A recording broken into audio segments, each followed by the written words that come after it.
Hello friends, आप सभी का मेरे यूट्यूब चैनल पे स्वागत है। आज हम लोग बीएससी थर्ड सेमेस्टर में प्रिंसिपल्स ऑफ टैक्सोनॉमी के बारे में पढ़ेंगे। इसके पहले हमने आपको बताया था कि क्लासिफिकेशन कितने प्रकार का होता है, ठीक है। और आज हम लोग फाइलोजेनेटिक सिस्टम ऑफ क्लासिफिकेशन में कौन कौन से नियम हैं, ठीक है, इसके बारे में पढ़ा जाएगा। इसमें से कुछ नियम को हम आपको बताएंगे जो जनरली यूज होते हैं। और ये जो फाइलोजेनेटिक सिस्टम ऑफ क्लासिफिकेशन के नियम हैं, ये एक्चुअली वास्तव में हचिंसन ने दिया था, ठीक है। जो शुरू में 1959 में 24 नियम दिए गए थे, बाद में 5 नियम और जोड़े गए हैं, ठीक है। तो इसका डिटेल स्टडी हम हचिंसन के सिस्टम में आप क्लासिफिकेशन में करेंगे। उसके पहले कुछ जनरल नियम आपको बता दें, ठीक है, कि there are several acceptable principles of phylogenetic classification. Out of these several some important ones are as follows, ठीक है। कुल 24 नियम दिए गए थे और 5 बाद में जो यानी 29 नियम है, जिसमें से कुछ नियम हम आपको बताएंगे, ठीक है।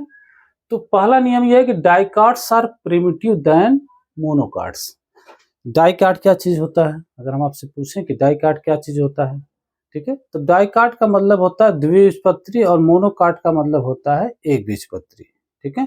यानी अगर उस पौधे के बीज के हम देखें तो अगर 2 बीजपत्र दिखाई दें तो समझ लीजिए डाइकार्ड है, और अगर एक बीजपत्र है तो मोनोकार्ड है।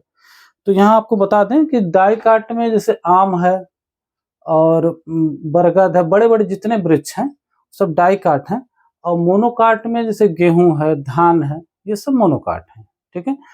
तो डाइकार्ड प्रिमिटिव है और मोनोकार्ड क्या है? एडवांस है, ठीक है। ये पहला नियम। दूसरा नियम है perennials are more primitive than biennials, ठीक है, और biennials are more primitive than annuals, ठीक है। तो यानी पौधे 3 प्रकार के होते हैं, एनुअल, बाइनियल और पेरिनियल। तो एक वर्षीय, द्विवर्षीय और बहुवर्षीय। यहाँ आपको बता दें कि एक वर्ष का मतलब यह नहीं कि पूरे 12 महीना, ठीक है। यहाँ यह मतलब कि एनुअल यानी जो पौधा एक सीजन में अपनी लाइफ साइकिल पूरा करेगा उसे एनुअल कहा जाएगा, और जो 2 सीजन में पूरा करेगा उसे बाइनियल कहा जाएगा, और जो 2 से अधिक सीजन में पूरा करेगा उसे क्या कहा जाएगा?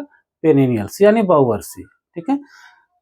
तो पेरिनियल जो होते हैं वो प्रिमिटिव हैं, किससे? बाइनियल से, ठीक है। अब बाइनियल भी प्रिमिटिव किससे हैं? एनुअल से। यानी वे पौधे जो एक सीजन में अपनी लाइफ साइकिल पूरा करते हैं वे एडवांस हैं इन कंपैरिजन टू बाइनियल्स और पेरिनियल्स, ठीक है। और तीसरा नियम है the spiral arrangement of leaves on stem is primitive than opposite and whorled arrangement, ठीक है। जो स्पाइरल अरेंजमेंट का मतलब यह होता है कि सर्पिलाकार, जैसे ये पत्ती यहाँ निकली, ऐसे सर्पिलाकार अगर क्रम में पत्ती निकल रही है तो उसे स्पाइरल कहते हैं। और दूसरा क्या है? अपोजिट, अगर पत्तियां ऐसे अपोजिट निकल रही हैं, स्टेम से अपोजिट निकल रही हैं, तब उसे अपोजिट कहा जाएगा। और जब एक ही जगह से 1 से 2 से अधिक पत्तियां निकलने लगेंगी तब उसे वर्ल्ड अरेंजमेंट कहा जाएगा, ठीक है। तो स्पाइरल वाला जो अरेंजमेंट हुआ प्रिमिटिव है, ठीक है, अपोजिट वाले से। और अपोजिट वाला प्रिमिटिव किससे है? वर्ल्ड वाले से। यानी जो वर्ल्ड जहां से एक ढेर सारी पत्तियां निकलती हैं वह अरेंजमेंट क्या है? सबसे एडवांस है in comparison to spiral and opposite, ठीक है। यह था तीसरा नियम। चौथा नियम यह है कि tree shrub are more primitive than herbs. देखिए 3 तरह के वृक्ष होते हैं, हर्ब, श्रब और ट्री। शाकी पौधे, झाड़ी वाले पौधे और वृक्ष लकड़ी वाले पौधे, ठीक है। तो अगर हम आपसे कहें कि तीनों में से एडवांस कौन है तो आपका जवाब होगा कि भाई वृक्ष। लेकिन नहीं, वृक्ष एडवांस नहीं है। एडवांस कौन है? हर्ब्स है, ठीक है। तो ट्री और श्रब जो है ये प्रिमिटिव है, किससे? हर्ब्स से। यानी अगर गेहूं हर्ब्स है तो गेहूं क्या है? एडवांस है। आम का पौधा जो ट्री है वो क्या है? प्रिमिटिव है, ठीक है। जो अगला नियम है reticulate venation is more primitive than parallel venation. यानी जालिकावत सिरा विन्यास। पत्तियों में देखिए 2 तरह का सिरा विन्यास पाया जाता है, एक जालिकावत होता है, दूसरा पैरेलल समानांतर सिरा विन्यास होता है। तो जालिकावत जो सिरा विन्यास होगा वो प्रिमिटिव है, और पैरेलल वेनेशन वाला समानांतर सिरा विन्यास क्या है, जो एडवांस है। जैसे मान लीजिए बरगद की पत्ती है, उसमें आप देखेंगे जाल की तरह सिरा विन्यास पाया जाएगा, तो वह क्या है, प्रिमिटिव है। और गेहूं की पत्ती आप देखेंगे, गन्ने की पत्ती देखेंगे, समानांतर सिरा विन्यास पाया जाएगा, वह क्या है, एडवांस है। ठीक है। नेक्स्ट जो है पॉइंट है, flowers with sepals and petals are primitive than the flowers with perianth. अब देखिए ऐसा फूल जिसमें सेपल और पेटल पाए जाते हैं वह क्या है, प्रिमिटिव, और ऐसा फूल जिसमें पेरियंथ पाई जाती है क्या कहलाती है, वह एडवांस है। अब देखिए पेरियंथ क्या है, जब सेपल और पेटल में डिफरेंशिएशन न हो जाए, रह जाए, तब उसे पेरियंथ कहते हैं। जैसे आप जानते हैं कि सेपल हरे कलर का होता है, पेटल जो कलर्ड होता है, लेकिन जब दोनों एक ही कलर का हो जाए तब उस कंडीशन को क्या कहते हैं, पेरियंथ। तो पेरियंथ वाला जो फ्लावर होगा वह एडवांस होगा, और सेपल और पेटल वाला फ्लावर क्या होगा, प्रिमिटिव होगा। नेक्स्ट टॉपिक है, नेक्स्ट पॉइंट यह है कि bisexual flowers are primitive than unisexual flowers. यानी ऐसा फूल जिसमें पुमंग और जायांग, ठीक है, गाइनोसियम एंड्रोसियम दोनों पाया जाएगा, वह क्या है, प्रिमिटिव है, इन कंपैरिजन टू किसके, यूनिसेक्सुअल, जिसमें या तो जायांग पाया जाएगा या फिर बाइसेक्सुअल फ्लावर क्या होगा, प्रिमिटिव होगा, in comparison to unisexual flowers. ठीक है। और अगला पॉइंट है, monoecious condition is primitive than dioecious condition. ठीक है ना। मोनोसियस कंडीशन क्या है कि जब एक ही प्लांट पर या एक ही थैलस पे male and female sex organ दोनों पाए जाएंगे। ठीक है। जैसे मोनोसियस कंडीशन का मतलब है कि ऐसा प्लांट, ठीक है, जिसमें मेल और फीमेल दोनों सेक्स ऑर्गन पाए जाएंगे, तब उसे मोनोसियस कहा जाएगा। और मेल और फीमेल अलग अलग जगह पाए जाएंगे, अलग अलग प्लांट पे, उससे क्या कहा जाएगा, डायोसियस। तो मोनोसियस कंडीशन प्रिमिटिव है और डायोसियस कंडीशन क्या है, एडवांस है। ठीक है। अगला है, simple leaves are more primitive than compound leaves. आप जानते हैं पत्ती जो है दो प्रकार की होती है, एक सिंपल होती है, दूसरा कंपाउंड, या एक सरल पत्ती, दूसरा संयुक्त पत्ती। ठीक है। और सरल पत्ती क्या है, प्रिमिटिव होती है, और कंपाउंड लीव्स क्या होती है, एडवांस होती है। जैसे नीम की पत्ती कंपाउंड है, आम की पत्ती क्या है, सरल पत्ती है। तो नीम की पत्ती एडवांस है, आम की पत्ती क्या है, प्रिमिटिव है। ठीक है। और अगला कंडीशन है पॉलीपेटलस। पॉलीपेटलस का मतलब यह होता है petals free. Flowers are more primitive than gamopetalous flowers. Gamo का मतलब होता है फ्यूज्ड, यानी जो पेटल्स पाए जाते हैं वो फ्री भी हो सकते हैं, फ्यूज भी हो सकते हैं। अगर पेटल्स फ्री हैं तो वह फ्लावर क्या होगा, वो प्रिमिटिव होगा। अगर पेटल्स फ्यूज आपस में जुड़े हुए हैं तो फ्लावर्स वह क्या होगा, एडवांस। या आप इसका एक बार स्क्रीनशॉट ले लीजिए ताकि आप इसको नोट कर लें। ठीक है।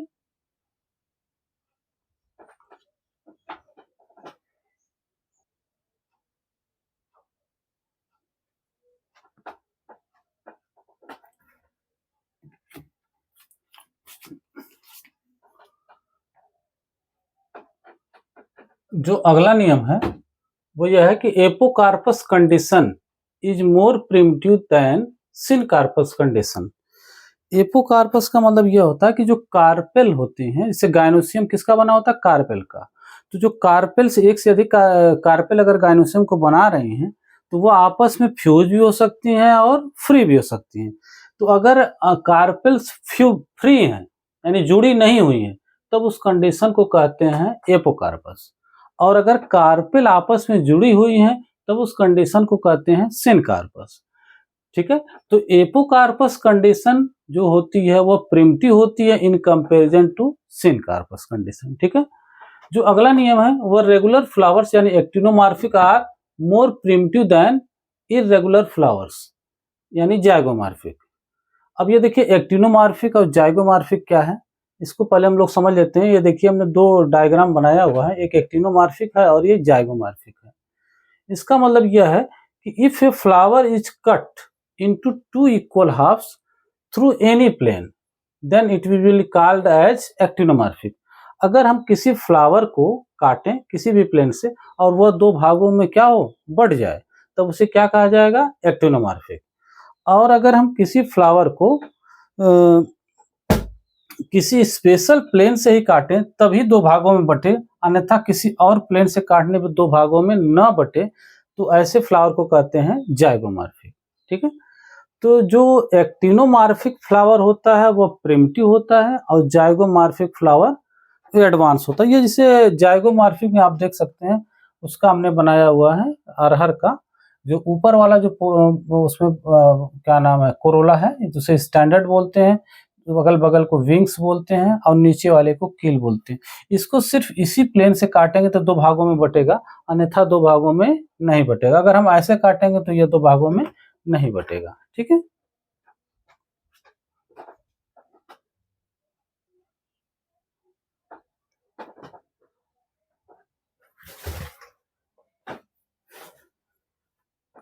इसमें जो नेक्स्ट नियम है वो यह है, hypogynous flowers are more primitive than perigynous or epigynous flowers.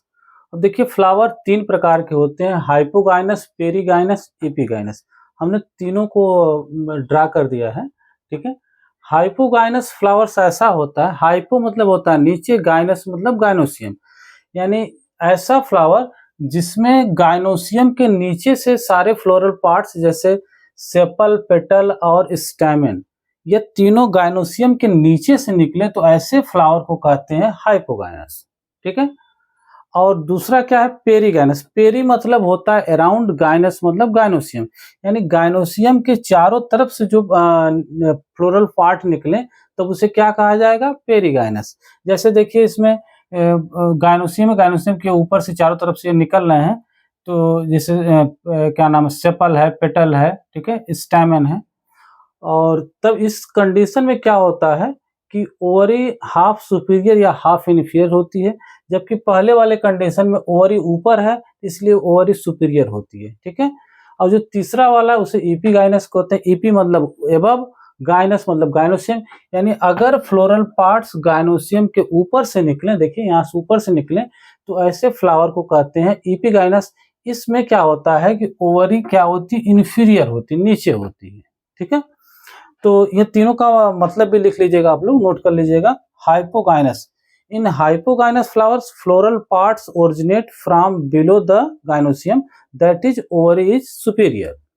दूसरी कंडीशन क्या है? पेरीगाइनस फ्लो, इसमें क्या होगा? In perigynous flowers floral parts originate from around the gynoecium, that is ovary is half superior और हाफ इंफीरियर। तीसरा flower है floral parts epigynous, इसमें क्या होगा? Floral parts originate from above the gynoecium, that is ovary is inferior. ठीक है, ovary नीचे रहेगी। तो हाइपोगाइनस फ्लावर जो होगा प्रिमिटिव होगा, और इन कंपैरिजन टू पेरीगाइनस या इपिगाइनस, यानी इपिगाइनस फ्लावर जो होता है सबसे एडवांस होता है। ठीक है,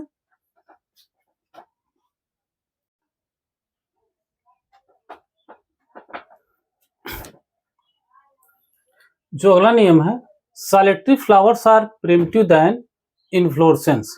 जैसे अगर कोई पुष्प अकेले निकल रहा है और कोई पुष्प गुच्छे में निकल रहा है, ग्रुप में, इन्फ्लोरेसेंस पुष्पक्रम में निकल रहा है, तो पुष्पक्रम वाला फूल जो है एडवांस है, और जो अकेले पुष्प निकल रहा है वह क्या है? प्रिमिटिव है। ठीक है, और दूसरा नेक्स्ट नियम है, flowers with many stamens are more primitive than flowers with few stamens. ठीक है, इसका मतलब यह है कि अगर किसी पुष्प में स्टैमेंस की संख्या अधिक है, ठीक है, वह प्रिमिटिव है, और जिसमें कम है वह क्या है? एडवांस है। Next, single fruits are primitive than aggregate fruits. से अगर कोई फ्रूट अकेले सिंगल निकल रहा है वो प्रिमिटिव है, और कोई फ्रूट अगर गुच्छे में निकल रहा है, ठीक है ना, तो वह क्या है? एडवांस है। Flowers with separate stamens are more primitive than flowers with connate stamen. इसका मतलब यह है कि जो स्टैमेंस मान लीजिए एक से अधिक पाए जा रहे हैं, ठीक है, तो वह आपस में फ्यूज भी हो सकते हैं और फ्री भी हो सकते हैं। ठीक है, अगर वे फ्री हैं तो वह कंडीशन प्रिमिटिव है, और अगर वे आपस में जुड़े हैं तो वह कंडीशन क्या कहलाएगी? एडवांस है। ठीक है, कोनेट मतलब होता है जुड़ा होना। ठीक है, और next, endospermic seeds are primitive than non endospermic seeds. ठीक है। कुछ सीड्स में एंडोस्पर्म पाया जाता है, ब्रॉडपोस्ट वह जो है प्रिमिटिव होते हैं, जिसमें नहीं पाया जाता वह क्या होते हैं, एडवांस होता है। नेक्स्ट नियम है multi carpellary condition is primitive than oligo carpellary, यानी ओवरी कार्पेल की बनी होती है और अगर ज्यादा कार्पेल पाए, मल्टी कार्पेल कंडीशन है वो प्रिमिटिव है। अगर फ्यू कार्पेल है, ऑलिगो मतलब होता है फ्यू, अगर ओवरी एक या दो कार्पेल की बनी है तो वह एडवांस है, और अगर ज्यादा कार्पेल की बनी है तो वह प्रिमिटिव है। ये थे कुछ नियम, ठीक है, प्रिंसिपल्स ऑफ टैक्सोनॉमी। और यह कुल नियम एक्चुअली वास्तव में 29 थे, 24 शुरू में दिए गए थे, 5 बाद में। उसमें से कुछ इंपॉर्टेंट आपको बता दिया गया, ठीक है। और क्लास कैसी लगी, जानकारी कैसी लगी, कमेंट सेक्शन में जरूर बताइएगा। अगर आप हमारे चैनल पर नए हैं तो चैनल को सब्सक्राइब कीजिएगा। धन्यवाद, मिलते हैं नेक्स्ट वीडियो में, ठीक है।